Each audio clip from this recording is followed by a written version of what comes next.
muti hari abandi basanzwe bafasha mu gisata cy'ikawa baba bariyonjoroye. Urumva umuntu yaje gufasha, urumva baje gufasha, aravuga ndaje kugufasha, ntanguye ubu umunsi wo kugenda yatana byanditse ari nika kubwira kigenda sezeye kuko nta kontra mwavuze tudakoze ibi je sinzokora ibi.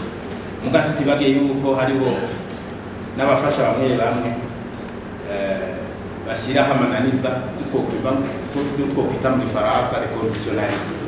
Bakunda kuvuga bati agatirano kaza ihisi.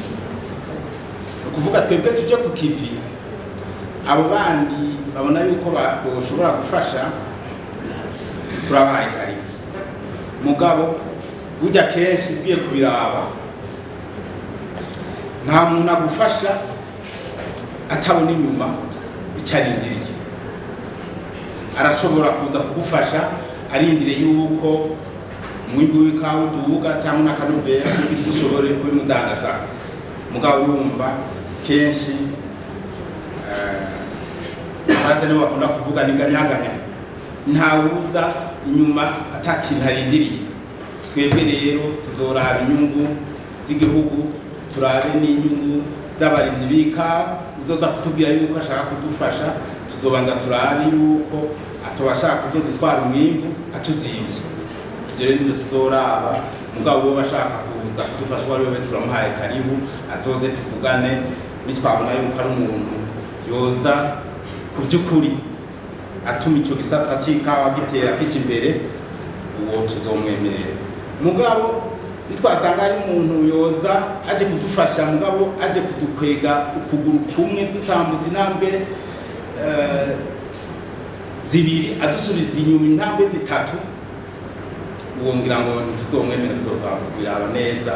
Urabizi yuko ari abantu baza kubwira tukuzana imfashanyo, watambuka intambuko zibiri imbere akagusubiza inyuma zitatu. Entere cafe na snack bahora bafasha kandi byari byiza cyane rwose. N'ubu rero twagira tubararikire yuko igisata cy'ikawa kiracakeneye abafasha benshi kugira twese twitange icyo gisata kibandanye gitera kije imbere, umwimbu wiyongere, mugabo n'akanovera karibu. Ibikorwa biriho, urabahaye ikaze rero n'ejo cyangwa hirya y'ejo baje batugana, tuzobereka ibyo bakora kuko ibyo bakora biriho. Yavuze ati ikawa nziza barashyizeho igiciro kibisogwa nabyo ariyo serize B, igiciro cyayo kiraja.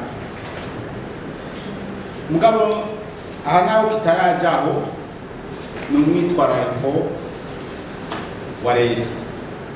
Natwebwe odeka ari akantu tutashizemo mu byigwa twagize, ni gutanga igiciro cya serize A, kuko twari tumenyereye ingene byahora bikorwa.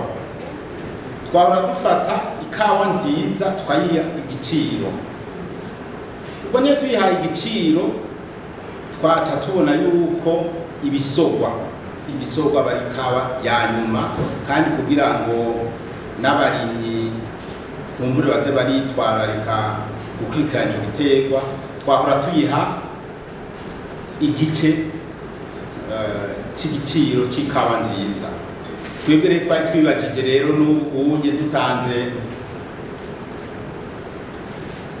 igiciro cy'ikawa nziza yuko tuzohava tuca dukora nk'uko twahora dukora, tukaca dushira ku gice cy'icyo twafatiye ku ikawa nziza. Nibaze rero yuko bitarambiranye icyo giciro kizoboneka. Wavuze uti hari akigoro odeka yo birikiraga ku bijanye n'ibyaro y'ikawa. Haheze imyaka 3 mu ntumbero shasha Reta yafashe icishije mu kigo cya odeka, tubona yuko dutegerezwa kugwiza umwimbu w'ikawa. Muri uwo mwimbu w'ikawa rero kugira tugwize, hariho gutera imibyaro y'ikawa mu bipimo bishasha mugabo no gusubiriza ibipimo bishaje, kuko ibipimo bitari bike ni ibyo mu myaka ya 60 twikukiye, kandi giterwa n'ikawa irimo ni nk'umuntu kirakura kigatanga umwimbu ushimishije, mbwa kiriko kirasaza umwimbu cyahora gitanga ugenda ugabanuka.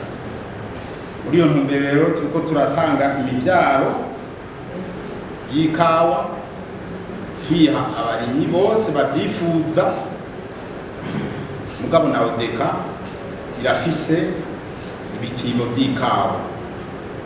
Ubu tukaba tugeze muri Odeka gushika ku mwaka, niko ndabivukira ko muri kampani tumaze gushikana amahegitari 118 y'ibipimo vy'ikawa vya Odeka.